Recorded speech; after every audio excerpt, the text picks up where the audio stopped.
everybody. This is the BKBK podcast, where sports and the culture collide and the New York Jets reign supreme. I'm your host, Brandon Phillips, and I am joined by my co-hosts, Brian Taylor and Captain Kyle McKenna. Unfortunately, today, Kerry Taylor, the big brother to the younger brother of Brian Taylor, can't make it, but he is all of our brothers, and we'll be, joining, or he'll be joining us for our next episode. Dude, so, that was weird. I don't even. Yeah, know it what was that weird, all but I was trying to play words, but I ended up playing myself. But it's all good. That happens every now and then. But I'm a confident kid, so I just let it roll off. We're also gonna have Jermaine Taylor, former pro boxer, and some other Taylors. Bobby Taylor. Bobby Taylor. Tyrod Taylor. We're gonna have Tyrod Taylor. Oh yeah, that guy. Yeah, man. So that just threw me off. But yeah, so listen, we're all busy dudes. Honestly, I didn't have time to write an outline today or anything to give us like an order of how we're gonna do things and talk about things. So we entitled this episode. We just called it "Going In" because we're just gonna go in and kind of talk freely and casually about sports in New York, and of course we're going to lead it off with the New York Jets. We're going to talk a little New York Knicks as well. But since our last episode, a lot's happened with the Jets. We've seen them win big and lose even bigger, and then we've seen some Hall of Fame performances in the middle of all that. So we're going to start off by talking about the New York Jets and where they were, where they are, and where we're going to kind of see them go. So Kyle, why don't you start this off for us? Why don't you talk about what we didn't get to speak about, the Jets versus Cincinnati game, and what you thought of it, and then Brian, you can bring us to kind of where we are now, and off camera we were talking about how we were kind of disappointed about the way that they were playing. But anyway, Kyle, go right ahead. Why don't you start off with the Jets Cincy game? So the big news with the Jets Cincy game is that Michael Floor went into the booth, what's that? I love that. Yeah. So going into the booth and calling plays from there rather than being on the sideline, it's a very, very tranquil environment in the booth. You can gather your thoughts. You can see everything from up top. I think everybody's in agreement that was a good move. I think everybody in the New York sports world needs to pump the brakes on talking crap about LaFleur.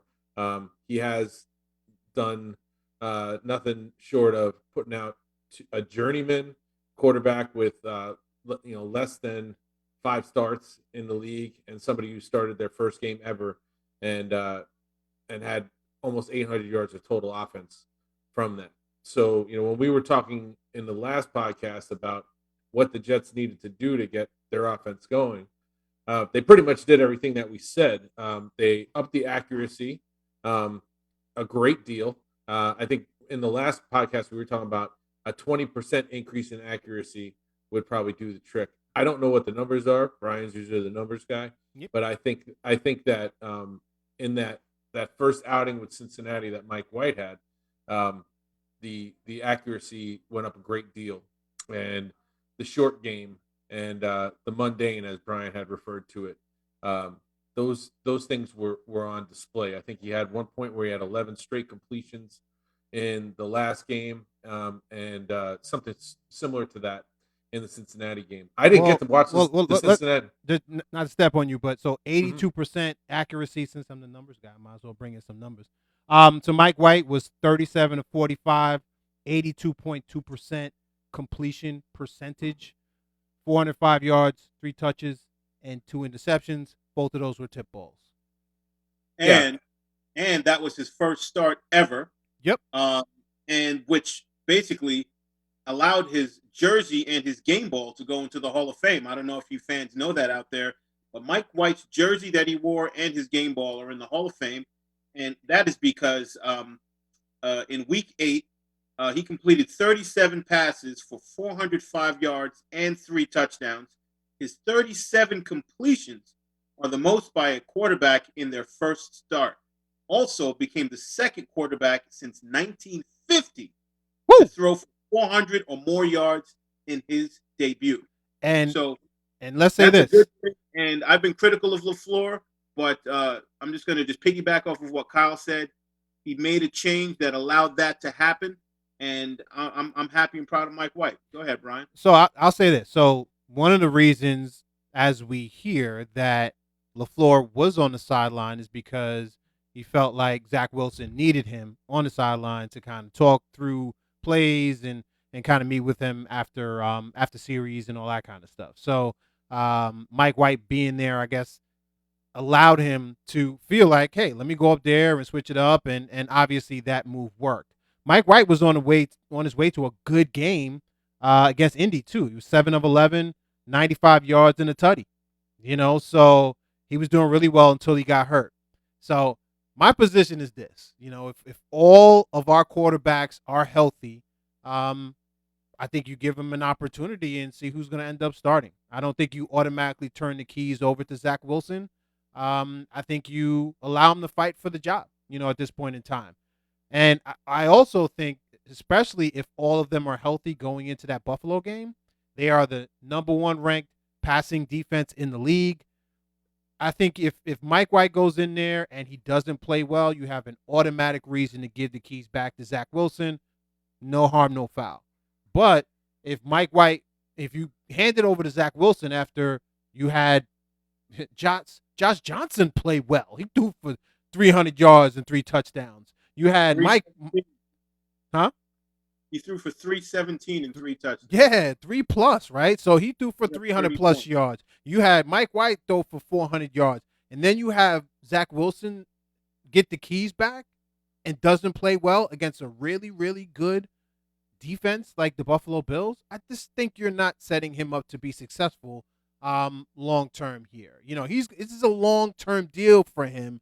Like, I think you put Mike White out there, see what he can do if they're both healthy. I disagree with you, Brian. And let me just preface it by saying that I respectfully disagree with you. Okay. Because I hear where you're coming from, and I just have a different take on the long term problem. We drafted Zach Wilson. Yep. Okay, we invested a lot in him. We're trying to build the offensive line around him, and let's just remember, we didn't see offensive change, until LaFleur went up into the booth, and he went up into the booth without Zach Wilson. So I want to see LaFleur up in the booth, since that now has been established for offensive success with the Jets offense. I want to see that with Zach Wilson as the QB. So also, what you don't want to do is shatter your first round draft picks mental, so early by basically saying, all right, this kid out of Western Kentucky who was your backup and couldn't, usurp you during training camp is now going to usurp you off of one game. So I give him all the credit in the world. I give him all the praise and everything, but I'm giving the keys back to Zach Wilson. And then if he bumbles and flounders, then I have an excellent number 2 QB who I have confidence in that can pick up the reins and maybe take it from there on. Yeah, I think you do him more of a disservice if you put him out there and he's not ready. So look at it this way, guys. He's been sitting watching for the past 3 weeks. Well, he's been hurt too. So let's put it this way. So there's two things I want to say. While you're hurt, exactly. Oh, absolutely. So it's a couple things. So first of all, Mike LaFleur, it wasn't just that he was in the booth. He got more creative. Think about, we ran the New England offensive game plan that they ran against us, against the Bengals. Trick plays. Up in the booth allowed him to be more creative. I just think you decide. You play calling is play calling, whether you're down or you're up. You just, listen, you call these trick plays. Like, you had to have practiced that going into the game and know with some sort of certainty that you were going to run some of those plays. But I would say this: Mike White now in 6 quarters, I think roughly maybe 7, has more touchdowns than Zach Wilson has all year. He has 5 to 4. So I would love to hear, because you're a coach, you've been a coach for a long time, a head coach, you've been a coordinator. What is the difference between calling plays up in the booth versus the sideline? Well, first of all, calling plays up in the booth gives you the all 22. which is the typical way that anybody would watch film, if they can. You can see all 22 players on the field at the same time, so you get a really good feel for what somebody's doing defensively to you, and where you can go with that. So that's one helpful part of that. It allows you to have a quiet area in which to work in, have all your stuff spread out, and really go from there. Um, and it's just a better overall space to operate, because all play calling is really operating what it is that you want to do with your scripts and everything like that. I think that you guys made a really good point on the text about Matt Kavanaugh joining the staff, and how that may have caused LaFleur the freedom to be able to go up top now that he has Matt Kavanaugh there to kind of be that QB whisperer on the sideline, in addition to Joe Flacco joining the team. Joe Flacco, a very knowledgeable veteran mind when it comes to the quarterback position. So, I don't know if we want to use Joe Flacco. He doesn't look like he wants to be there. yeah, but you know what? He does. He's seen everything. So there's nothing that Joe Flacco is not going to be able to explain, or he's in the twilight of his career, and he's been around a lot of stuff. So we talk about a lot the loss of Greg Knapp and how the system for offense was going to be set up for the Jets. Maybe we're actually starting to see the way that it was meant to be, with LaFleur up top and Knapp down low, or vice versa. And and now with Kavanaugh there instead of the way that it was going to be. So that's and don't forget they just hired John Beck too, right? Which is Zach Wilson's personal quarterback coach. So they're doing all that they can in order to set this kid up for success. And again, I'm not saying get rid of Zach. And again, competition shouldn't be something that this kid should shy away from. He's been there. He's done that. He had to do that going into his junior year, between his sophomore and junior years. He didn't go into his last year in college guaranteed the starting role, right? Although he was the starter prior to, he got hurt, he got injured, and he had to battle in order to end up getting the winning or the starting position at quarterback. And look what that did for him that senior, that junior year or whatever, last year that he was there. So to me, I don't think this kid will shy away from the competition. I just think that what it also does is show your team that, listen, you play well, you get the right to go out there and start again, regardless of what position that you play. I think that I have a pretty good best case scenario comp for the situation that we're in right now. Okay. So team has a starting quarterback that they're very high on. That starting quarterback gets knocked out. The backup comes in. The backup was bagging groceries and playing for the Iowa Barnstormers of the Arena Football League. Kurt Warner. And I'm talking about Kurt Warner and Trent Green. Trent Green never started another game for the Rams. And Kurt Warner's in the Hall of Fame. So is Mike White, El Blanco. So now is Mike White, but just a little bit. So I think that when the New York media wants to go crazy about quarterback controversies and stuff like that, after a quarterback from Western Kentucky who has been on two different teams, and we were quite surprised that he even made the team. Coming out of we thought that we would sign a veteran backup, trade for a guy like Foles or Flacco or something like that. They obviously saw something in Mike White that they really liked.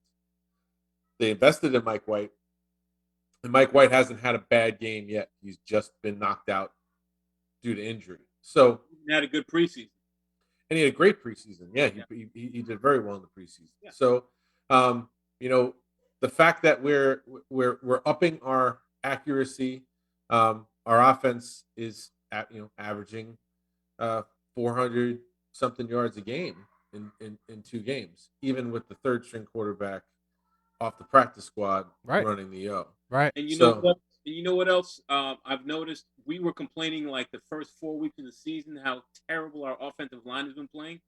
The offensive line is starting to gel much better, and I'd say especially in pass protection, unless Van Roten gives it up. You know what I mean? I still think he needs to go. But I'm looking at our two offensive tackles that are playing well, but especially AVT, man. Yeah. He's really past 3 to 4 weeks. He's been one of the best offensive guards in all of football. And I know Mr. Numbers Brian, he can pull up some numbers and rankings on him. But if I'm not mistaken, Brian, he's right up there. AVT and Fant is doing pretty well, and I believe Morgan Moses is playing pretty well, as well. And we just need to be able to get the running game going a little bit more consistently to get some more push off the ball, kind of like how Indy was pushing us all over the place, Sure. and try to get that going, and then we could potentially have something here, hopefully. You Well, got to be a little bit happy about Michael Carter and his play oh yeah. and what he's done for this offense. Oh yeah, Yeah. man. He looked like when you talk about Mike White and how well he played against Cincy, we don't win that game if it wasn't for Michael Carter, right? And that's the running back Michael Carter, because we do have two of them on the team. So yeah, absolutely. And just circling back to AVT, his PFF or Pro Football Focus score is 71.8. He's only allowed one sack, 3 penalties, and 536 snaps. So he is playing very well, and I think one of the weeks in there, he was like the number 1 ranked guard in the league for that week. So he is definitely a building block on that offensive line. But listen, it's all for naught because we've talked a lot about the offense. We haven't talked about how poorly the defense has played. Yeah. I mean, just abysmal. I mean, we were really out of that game as far as Indy is concerned by halftime because we couldn't stop the run. We couldn't stop a nosebleed. I mean, a runny nose. We couldn't stop anything. And I've never seen a front seven get pushed around and misdirected so easily. Yeah, he's like, they're like, go that way. Yeah. And they're like, okay, let's go that way. And you just see like defensive tackles and ends falling all over themselves, getting, repositioned from a down block or something like that, and tripping over themselves, or just. Where's Q? Where's Q? I mean, can somebody tell me where Q is? It's on a milk carton right now. Q had a sack. I think he had a sack and like another good tackle. He's still playing okay, but I think he needs. We need some of the other defensive linemen to really step it up to kind of complement him a little bit more. Like I haven't heard much from Franklin Myers. I mean, he started off the season really well, and he got a new deal. He needs to step up and earn that money. What about my man Foley, who I love? You know what I'm saying? Foley needs to step man. up. Yeah. Yeah, Foley Fadakasi. Bryce Huff has been hurt. I think he should be coming back this upcoming week, so we haven't really seen him. Sheldon Rankins has been playing okay, but I feel like they haven't been playing as a collective unit. It's like they'll get run on all the way down. We'll start off at the 25-yard line, then we'll get just run on and run on and run on until we're down to our own 20-yard line, and then all of a sudden Quinn will get a sack, so that'll be a -3. On first down, and on second down, we'll let up a 23-yard running touchdown, and then it's like, oh, okay. So then you're like, oh, where's Quinn? But the play before, he had a sack, but then right after that, we let up a running touchdown. So it's like it feels almost like it's negated. And I thought our defense would be weakest in the defensive backfield, not the front seven. Right. Which is the thing that makes the getting run on part the most alarming. And if you look at it, it's really the Patriots games, both Patriots games, and this Indy game. I'd like to think that it was a bad game, but there's too much other examples that show you that if somebody schemes well enough against us in the run game, they're going to run on. And I think it's a scheme because I think we have the players. I think we really do have the players. Is it a scheme? It's demoralizing, first of all, right? It's one thing for you to pass for 400 yards against us. It's another thing to run for 200 plus yards or whatever. It's really demoralizing if you can't stop the run. And it seems like whatever we do, if we bring an additional guy into the box, then it ends up as an 80-yard run. Yeah, and if not, they're just running 6-7 yards at a clip, right? In order to move down the field. It's really bad. We're also one player away from like a real pro front four, or maybe even two. If you take Sheldon and Q and say those are our two guys that are at a a, a Pro Bowl or a high level starter level, we don't have guys on the outside with Carl Lawson hurt, that are really like top echelon pros. So when you go against a really good offensive line, that offensive line is going to take you apart a little bit. And I was watching the Ravens game, and even Le'Veon Bell runs behind the Ravens O line. I mean, it doesn't That's matter. your guy, man. That's your guy. It doesn't matter who they put back there. They're gonna have success running the ball because that O line is special. I'd like to see, what happens with the Titans now that Derrick Henry's hurt. If it's the same with them, because they have a pretty good offensive line too. I mean, So that's not even fair to say, because when you got a special talent like Derrick Henry back there, he erases a missed block. He's gonna run some people over, and he's gonna outrun people too. Yeah. So if he gets to the edge, right? Jonathan Taylor is a pretty special talent back there. He is. He is, but he ain't that guy. He ain't that guy yet. You know what I mean? You can't put him in that. What, though? All right, I give it to you. That Derrick Henry is definitely number one, but Jonathan Taylor's number two, hands down. What? You think he's the number 2 running back in the league right now? I do.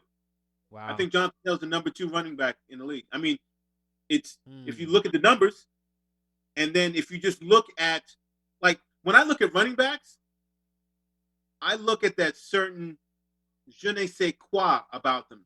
Like, he's kind of got a smooth twitch about him, and his vision in the hole is just spectacular. I think that's why, like, my favorite all-time running back of all time, if I was starting a team right now, I bet you guys can't even guess who I'd pick.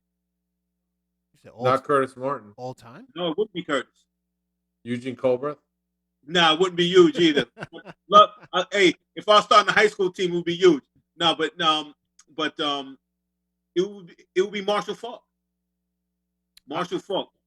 That dude has like that, and you know what? And also, I also like that number 28 on him. It looks pretty on him, But I love Marshall Faulk. I mean, I can't front on Marshall. I mean, but man, I can't front on Marshall. Certain thing. Now, I'm not saying Jonathan Taylor is like Marshall Faulk, but what I'm saying is I feel like Jonathan Taylor has something special about him, whereas Marshall Faulk had something special about him too.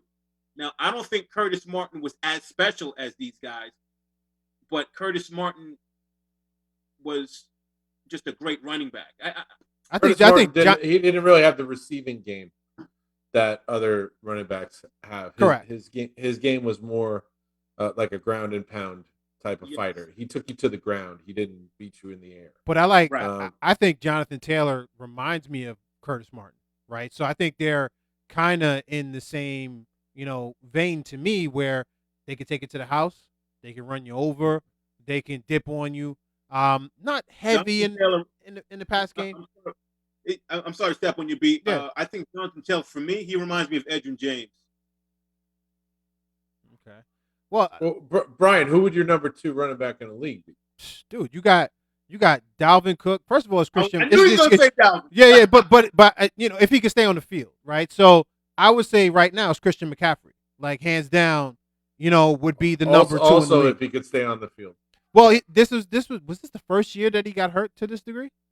No, he was out like all of last year. Okay, all right. So, but listen, I mean, taking out injury is Christian McCaffrey. Period.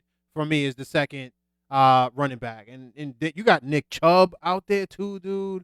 I mean, who doesn't even get all the carries out there? Come on. I love Nick Chubb. Yeah, man. There's a lot of dudes out there. I can't put Jonathan Taylor there yet, but I think Jonathan Taylor fits what they want to do really well. Yeah. And sometimes it's like styles make fights kind of thing. Like if somebody fits what you want to do, and I think Michael Carter, for in a lot of purposes, um, fits what we want to do. So does Ty Johnson. Yeah, I like Ty Johnson the way he's coming together right now, being the receiving running back out of the backfield. He's doing a really good job at it. He just has to hold on to the ball, but I love Ty Johnson, as you guys know, from the very beginning, and of course Michael Carter as well. But Ty just needs to hold on to the ball. I would also, in the whole NFL conversation, I'd throw Ezekiel Elliott in that, a healthy Ezekiel Elliott in that mix too, because he's somebody that can pass protect. He's somebody that can catch the ball out of the backfield. And when they got the running game going with Dallas, he's pretty tough. I'm putting Alvin Kamara ahead of him. Me So Zeke he's dropped. Just because listen, I mean, running backs, he's got a lot of tread on that tire. So that's the only reason. Zeke, when he was in his prime, I mean, Zeke was a beast. So I wanted to draft him out of college, but it is what it is. So I mean, is he even 30 years old? Yeah, No. it doesn't have to be 30 years old. It's how much tread you got on the tire. You could be, he got beat up, man. He was. Remember, there was who was the second running back in there? Who was spelling Zeke? Nobody. Nobody. By the time you get to the second contract, you have too much tread in your tire. It just is what it is. Alvin Kamara, Le'Veon Bell type of mileage. Exactly. He had that type of mileage. He had that type of mileage in college too, to a degree. So he just has a lot of mileage, man. That's all it is on that odometer, man. It just is what it is. Alvin Kamara, remember, he split carries early on in his career. So, so he didn't get as much. And again, he was like third down back. He wasn't between the tackles guy. But I definitely take him over Zeke today, definitely. I mean, as far as Zeke is concerned, I mean, I don't think he's reached that part of his career yet where we can say, oh, he's got a lot of miles on him. I think he's in his prime. But for me personally, I've just never been a huge Zeke fan. Like, I respect him. I think he's a good back, but I don't look at him as overly special. Just like how I didn't look at Fournette as being overly special. I look at those two guys as kind of like the same type, or like cut from the same type of running back cloth. You know what I'm saying? Whereas Kamara, not Kamara, Alvin Kamara is a different type of back. Like, Alvin Kamara to me is a Marshall Faulke type of a guy. Christian McCaffrey's a Marshall Faulke kind of a guy. Jonathan Taylor is a special type of guy. Derrick Henry. You know what I'm saying? But I don't. And listen, I drafted Zeke in fantasy, Brian, as you well know. Yep. But that's because Nick Chubb was gone, and out of all the top tier backs, he was the last one, and I needed to grab him. But I've never looked at him, even as a rookie, when he was coming out of Ohio State, as someone that I was like, oh man, we need to draft him. The Jets need to draft him. No, I never thought that. And he's had some great years in the NFL. I mean, don't get me wrong, but I don't know. I think I have a pretty good sense on RBs, man. I don't know. Well, I mean, so I got a question for the group here. So, we are, what are we, 8 games in? Yeah, 8 games in, but 9 weeks in, but 8 games in. I mean, what do you want to see from the New York Jets from now until the end of the year? I mean, if I can go first, I want to see Zach Wilson produce like how Josh Johnson produced. I'm not even going to say like what Mike White did on that one day, because that's an improbability. You know what I'm saying? That's a great moment. I'm going to let him live with his jersey in the Hall of Fame. But if you can give me a few games where I see some promise, where I see him being able to take command of that offense, where I'm seeing, the skills that we observed at BYU and during the combine manifest itself on the game field for the Jets, where I can have promise and finally feel like I have a quarterback. I haven't felt that since Chad Pennington before he got hurt. Like, I thought we had a really, really good quarterback that the team should build around, who could win games for us and potentially a Super Bowl if we did all the right things. And I really want to feel that way about Zach. I feel like he's got great skill. Um, and that's what I really, really want to see. And two, none of that is going to happen until the offensive line is able to kind of like coalesce even more. So even though I want to get rid of McGovern and Van Roten, I at least want to see them kind of come together and gel together to protect our first round pick investment, so that I can see like a good future with them. That's what I want to see. I want to see the development of my quarterback in Zach Wilson. What about you, Kyle? I want to see a competitive game every time I turn it on that goes to the fourth quarter, where whether we win it or lose it, it's like I'm confident that the coaching staff is gaining steam, um, and that the team's getting better. I want to see 400 plus yards of offense a game from our offense. I can live a little bit with the defense being flawed because let's face it, it is. It doesn't have all its pieces. It has an extremely young secondary, and in that young secondary, you're going to have people with every rep they take get better and better and better. Like this kid, Brandon Eccles, is is becoming a football player before our eyes. Bryce Hall becoming a football player before our eyes. These guys are going to be so much better next year, like to the point where I wouldn't go and necessarily look to draft a corner in those high value rounds. I'd go looking at other places, and that's a big step for us considering that we didn't invest much in there except for draft picks.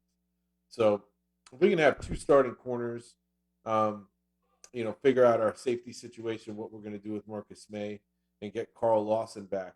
Those are the things that are going to make our defense not be flawed anymore. But offensively, I'd like to see the maturation of it and that consistent um, scoring threat from the offense. So if we have to play some barn burners that are like, 48 to 35 or something like that, when we go out to Indy and we score 35 points and we don't win, or what was the final score of the Indy game?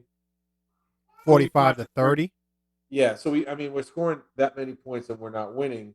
It's disheartening, but at the same time, there was a reason to watch all the way until the end. Josh Johnson looked like he was like almost in tears because he didn't get a chance to go and win that game at the end. Um, it was nice to see. It would be nice to see relevance. If we look at it, I think very objectively, we could have 4 wins right now. We could have the Titans game, the Cincinnati game, the Carolina game, and the Falcons game. Those are all we could be a 4-win team right now, and at 2 wins, 9 weeks in, we're already equal to what we were last year. So I'm confident that things will get better, but I don't know how much better they're going to get defensively while we're still flawed. Yeah, so that's great. I think for me, I would like for our coaches to earn their paychecks, right? So, and that's offense, defense, that's Coach Sala, and teaching, like they, brought with, just their program, right? So, how do we look week one? How do we look, you know, in the 17th game of the season, and make sure that we've seen some progression over that period of time in the different position groups? Whether that be, like you mentioned, the defensive backs, the defensive line, definitely, right? I want to see some progression there because that front seven is the reason why we're playing 45 to 30, scores as far as our games are concerned, and the offensive line, the running backs, just everybody, right? And of course, that quarterback room and seeing the development of them overall, Mike LaFleur as well. So it goes to the top of the house as far as my first point is Robert Saleh. Um, you got to teach the coaches in order for them to learn how to teach the players, right? Everybody from a developmental standpoint from game 1 to 17. And then ultimately, because I'm thinking just high level, is just an identity. Establish an identity. I don't feel like we have one right now. Right? Even when we win, I don't know how we got there. Right? Like I don't know going into the game, the Cincinnati game, how we were going to score points. And I didn't know how we were going to stop the Bengals overall. We're always surprised with our wins as Right. far as how we got them. So Right. I do agree with you about really not having an identity. Like when Rex Ryan was coach, we knew that we had a tough guy, defensive minded team and an identity of like just trying to just knock people out, and then, on both sides of the ball, running the ball, play action with Sanchez, Right. then of course on defense, just completely smothering you. So that was the identity. But now it's like we're happy that we got a win against the Titans. We happy that we beat up on Cincy, but we were surprised both times. Like, how in the world did that happen? Right. It was a surprise. Both times we thought we were going to lose. Correct. And I mean not so much the Titans game because it was still early in the season. I still, I thought we were the losing. Jets, we're the Jets. Well, they didn't have their top wide receivers out there, so there was a couple of things that I felt like we could be in the game.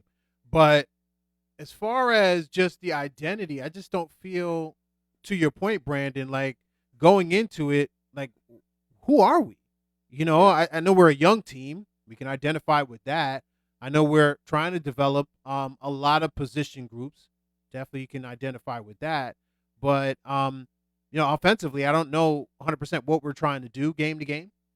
And I definitely don't know from a defensive perspective who's going to step out onto the field, right? And what we're going to look like overall. So those are really ultimately the things I'm going to be checking for from now to the end of the year. It's not making the playoffs. I mean, obviously that's not who we are, but and I hate to bring up the Giants, but I just, Giants, against Kansas City, Vegas, most games they're in it, right? I mean, it doesn't mean they're going to score 30 points a game or whatever else, but to the end, and sometimes it looks really ugly at the end because they maybe made a bonehead move here or there, but they're in the game, right? They're still not a good football team, right? I think overall, but they're hopefully going to end up somewhere, and hopefully the Jets will be there too. So again, identity, and let's earn the paycheck, coaches, so we can develop these players and develop as a team. I just want to add one other thing that I want to see. I would love to see Robert Saleh, because we're talking about coaching, right, and prepping players. Yeah. I want to talk about game day coaching. Coaching while the game is on. I would Making love to adjustments. see Saleh at some point out coach a veteran coach, and you see that with some of these really good coaches. You see Belichick doing it. You see, oh my gosh, I'm having a brain fart. But the coach of Pittsburgh. Tomlin. What's that? Tomlin. Mike Tomlin. Yeah, Tomlin doing it. You're seeing Andy Reid doing it. You're seeing all these guys out coaching other coaches. And sometimes it's just that maybe that one timeout at an opportune time, or that one play that one wouldn't expect them to play, or to call, or a challenge or whatever it is, that allows them to say out coach the other coach. And I would like to see Saleh, develop that and confidently being able to do that and to execute that. And that's how you know that you have a confident and good coach, not just the rah-rah fire people up, but being cerebral and being able to out-coach someone on the opposite side of the field. That would make me feel really good and have the utmost confidence in our coach. So we'll see what's up. Anyway, so listen, we've spoken about the Jets. Let's transition into the New York Knicks. All right, let's talk a little Knick basketball. What are they right now? 5-3 right now. The New York Knicks. 6-3, and playing the Cleveland Cavaliers as we speak. Okay.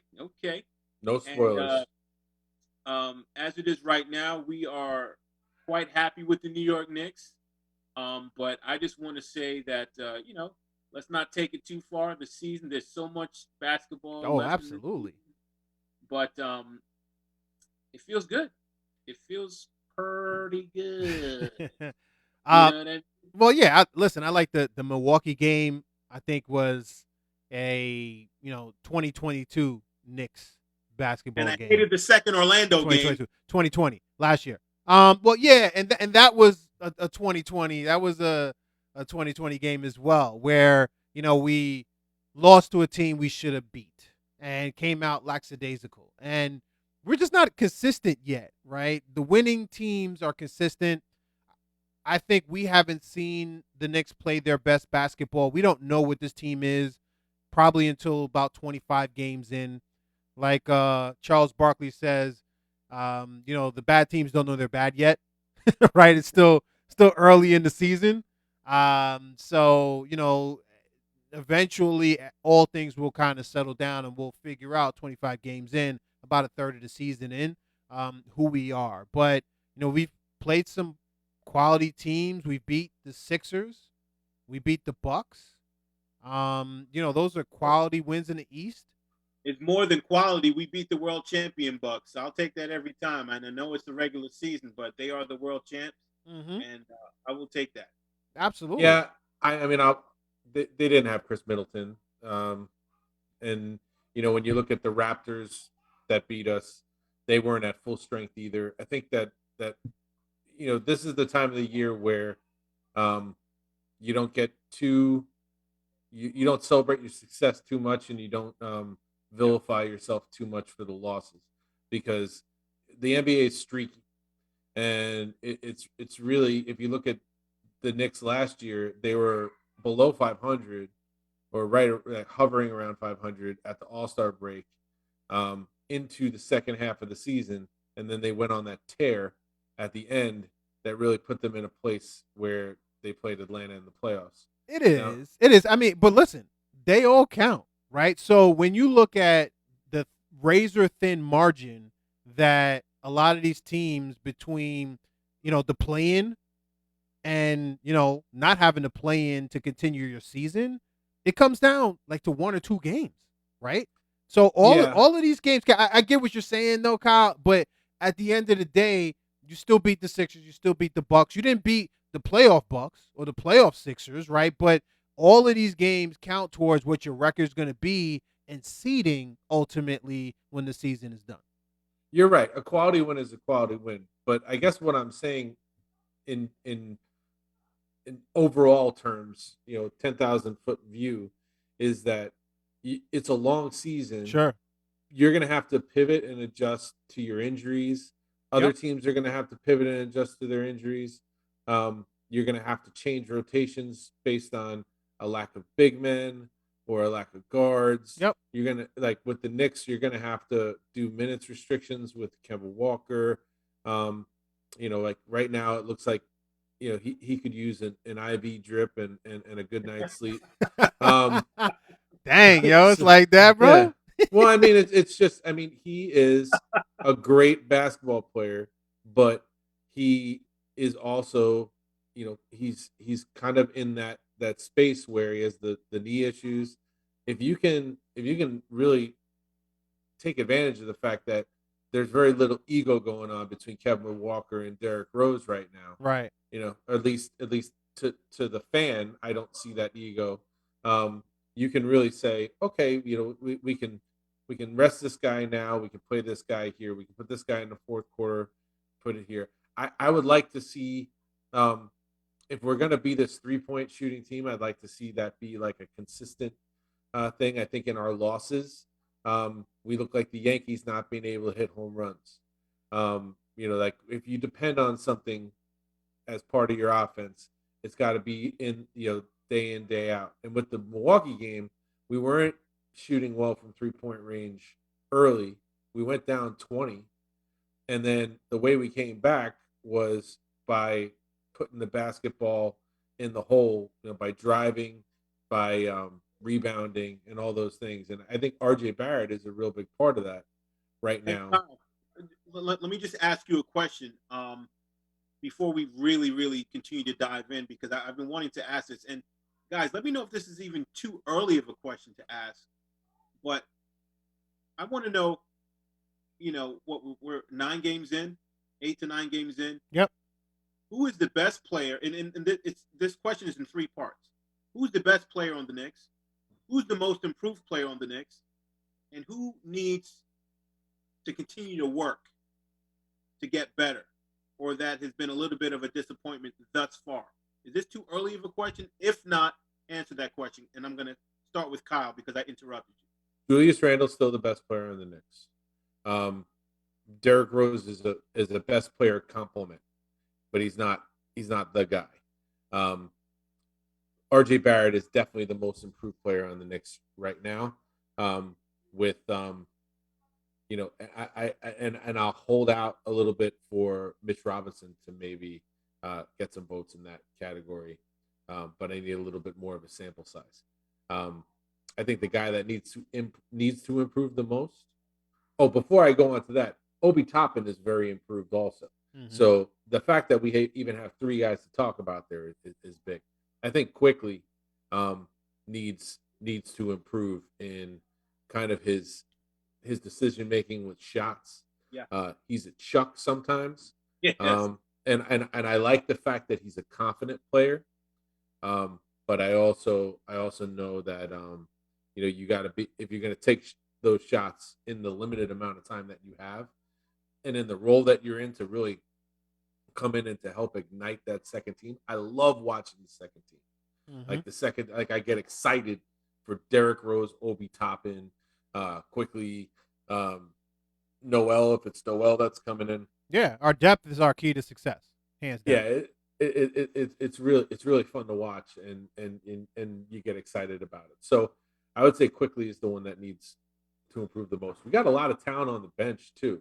Like, you bring McBride in, like he came in and played a little bit of defense. He is a good defender on ball.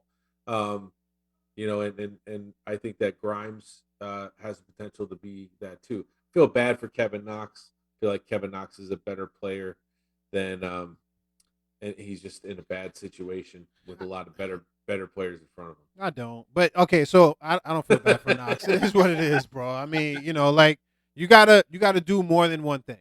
And it just wasn't really a good draft pick. But so best player, again, I echo what Kyle said, is Julius Randle. He's deferred to, Fournier and Kemba Walker at times, which I feel like he needed to during certain games, which is great. You love to see that. You got to trust your teammates, and they are shot makers as well. So that's good. He's got to know when we need him to be Julius and when we don't necessarily need him to be Julius, or when the defense is playing him in such a way that he has to give up the ball. So he's going to learn that as the season goes on. RJ Barrett, and I know you're going to kind of go into it, Kyle, definitely the most improved, right? Yep. Far and away, consistent player. You were worried about him year one, or mentally, can he, deal with just how critical people were of him, or that he was the third draft pick behind Zion and John Morant. And he has been sneaky good defensively. He stepped in where Bullock is no longer the defensive stopper on the wing. He is that guy right now, right? And he can go out there and play against folks like the good wings on the Celtics, right? And really shut them down. And then offensively, he's been consistent. The last 5 or 6 games, he scored above 20 points. And a couple games in there, he shut people down, right? He'll drop a 3 on you now. Yeah, he's improved considerably from year 1 to year 3 with his 3-point shooting, his decision making, and even last year he used to get stuck driving and not make good decisions as far as the pass or the shot. Right now, I'm seeing him make excellent decisions with the assist down low, either driving, kicking, or just pulling up too when it's not there. So he's definitely that. And I guess Quickly is definitely somebody that's up there for most disappointing, right? Because the shots aren't dropping. He's been the same player. It's just the shots aren't falling from last year to this year. But I would just say, because how critical he is to our success, is Derrick Rose to me. And not that he's played horribly, but I think mentally, when you have a Kemba Walker in there, you're trying to figure out with maybe less minutes, Because we have Peyton, you're going to run with Derrick Rose, and he's going to get close to 30 minutes a game, right? Because Peyton just wasn't that good for us last year. But now you have Kemba Walker, and when Kemba Walker's hot, who's hitting 48% from three, by the way, even though he needs that IV drip. The thing if you're comparing Peyton and Kemba is what you were supposed to get out of Kemba that you didn't get out of Peyton was the offense, and you're not really getting that offense on a consistent basis. Well, it's true, but I think what you're getting is what you're getting is he's stretching the floor, right? So now spacing is there because you don't have to guard Peyton, period. Even if they both score 12 points, the spacing is totally different because you got to respect Kemba's three-point shot. So now you have people that have Julius has the ability to operate, at the elbow. You have RJ Barrett has the ability to drive because he can kick out to Kemba, he can kick out to Fournier, right? And before you weren't worried about that. And you got Kemba and Fournier down, when it comes down the stretch in the fourth quarter and things get tight, that can create their own shot. Bullock couldn't do that. You had Trae Young guarding Bullock, on the perimeter because Bullock couldn't put the ball on the floor. Fournier definitely can. That's not going to happen. And Kemba Walker definitely can. He can pound the ball and do what he needs to do, and he can pop out and shoot a three-pointer. So I think even though we want them to score more points than Peyton and Bullock and overall, I think Fournier and Kemba have brought spacing to our offense that ultimately, as we get down the stretch and get into the playoffs, are going to serve us much better. You definitely got a lot of go ahead, Brandon. Yeah, I think that the acquisition of Kemba and Fournier has really, really helped out Barrett like immensely. You know what I'm saying? And it's allowing him to continue to develop. So just to answer my own question, first of all, just to continue with that. Because you didn't yet. Yeah, I didn't get to address that yet. So I'm gonna the consensus is I'm gonna go with that with Julius Randle. All righty, he's the best player on the Knicks. And I also like because in our text messages, I'll text like I felt like sometimes he played with his head down, especially during the Atlanta playoff series. Mm-hmm. He played with his head down. He didn't look to kick it out to anyone. He felt like he had to take on triple teams, sometimes quadruple teams, because he felt like he was the only playmaker on the team. And I think now he's playing more with his head up and more confidence with his other players. With the acquisition of Kemba, with Fournier, with the improvement of Barrett. And speaking of Barrett, he is the most improved player on the team. Last year, you guys remember, I said that he needs to, improve on his body. He kind of had like a different, just like a plain build. He needed to get stronger. He looked like to me just like someone who really didn't lift weights or anything and just went out there and just shot around and tried to do his best as far as his cardio or whatever, but he didn't have like a build on him. Like Michael Jordan, you saw him as a skinny kid when he first came in the league, but then by year 3, you saw like his body change, his shoulders got broader. You saw the definition in his arms. Same thing with Kobe. They got thicker, more athletic, and but still, not slowing down because they were gaining muscle. They were gaining speed and more athleticism. And I'm seeing that with Barrett. I feel like his body's changed a little bit for the better, for the good. And then, the person that I want to see improve more, and maybe I'm being unfair, but every time I turn the game on and everything, I see Mitch on the floor writhing in pain. You know what I mean? I like Mitch Robinson. I think he's talented and everything. And he's always having to, hobble back to, the bench or whatever, or go back into, It's like Noel, too. Noel does the same thing, but go ahead. Yeah, and then he ends up coming back again. And then it's just like, I'm like, bro, just come on, man, rub some dirt on it or something. You know what I mean? And I don't know. He's always, tweaking his ankle or his backside or his hammy or falling too hard on his wrist. I don't know. It's always something. So I don't know. Maybe toughen up a little bit. It's easy for me to say that, but I mean, I'm just going by what I'm seeing. So I want to see him more consistently out there because I think he's got good stuff, and I just need to see it out there more. So that's really what it is. In fairness to him, last year he broke bones, bro. It wasn't, it wasn't soft tissue. that's why I prefaced it by saying I know I'm not being fair, but just but from the aesthetics of it, I just want to see him more. Because I still think he needs more work. yeah, I think he was one of the missing keys to that Atlanta series. He just was, right? Defensively, he gets things started. I like Noel defensively. He's probably a little bit of a better defender, but offensively, he brings nothing to the table. And I think Mitch, although he doesn't have post moves and he's not shooting 3-pointers, he can, the putbacks, the offensive rebounds. He makes offense easy for us, and he puts pressure on the defense, right, in that pick and roll. Whereas I don't feel like Noel is as good. I think he has terrible hands, to be honest with you. So catching rebounds and catching lobs is just not who he is, man. He's got terrible hands, man.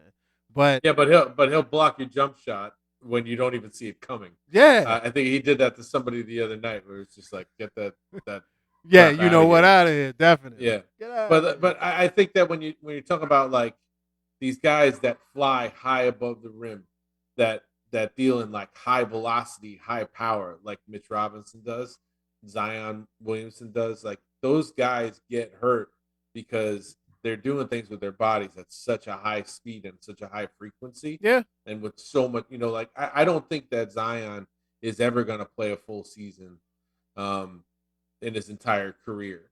I don't think he's necessarily Greg Oden, but I think that he is going to deal with injuries just because of how ferociously he plays. If you want, wait, Kyle, since you're on it, if Zion wants to come to the Knicks, do you sign him? Go. Yep. Yeah, I think that Zion and RJ would really complement each other. The only thing is, is there room for Zion and a Julius Randle at the same time? I think there is, right? So here's where I play him. I play him at center. I play Julius at the 5, and I play Zion at the 4, or they're interchangeable to me. And then you bring in a Mitch Robinson off the bench. If you want for defense, right? If you're talking about for defense, you really do it that way. Because he can, Julius can hit the 3. You got all 1 through 4. You can hit the 3, and then you got Zion, who you got to respect out there as well. So I would definitely do it. I would make sure I have a rock solid backup plan. That's all. When is Zion's free agent year? I think it's 2 years. I think it's 2 years from now. Yeah. So a lot of the cool things about the Knicks right now is that they're really well set up financially when they extended Julius Randle. Yep. And now with the the emergence of RJ Barrett, they're going to be able to have 3 max guys on the roster when it all comes down to it. So we'll see how that plays itself out. I mean, I like Zion Williamson. I mean, who doesn't? It's just a matter of can he give you consistent play on the court? And when you look at consistency, what hurts him a lot though, and I love him too. Sorry to step on you, Kyle, but he's very up and down with his weight too. He reminds me of Mekhi Becton, but in basketball. Yeah. He's very up and down with his weight. And your man Barkley, was talking about how he needs to, basically, I think Moses Malone, he had a chat with Moses Malone, and Moses Malone, made him cry because he basically got in Barkley's face and said that he was fat and lazy, and Barkley said something like, "Well, I can't fight Moses Malone. I can't do that, so I cried." Well, I don't want to start a fight between you and Mekhi Becton. Nah, but if he saw our text thread, he might want to fight. Yeah. I'll tell him because you're being real nice right now on the air. But I think that you're right.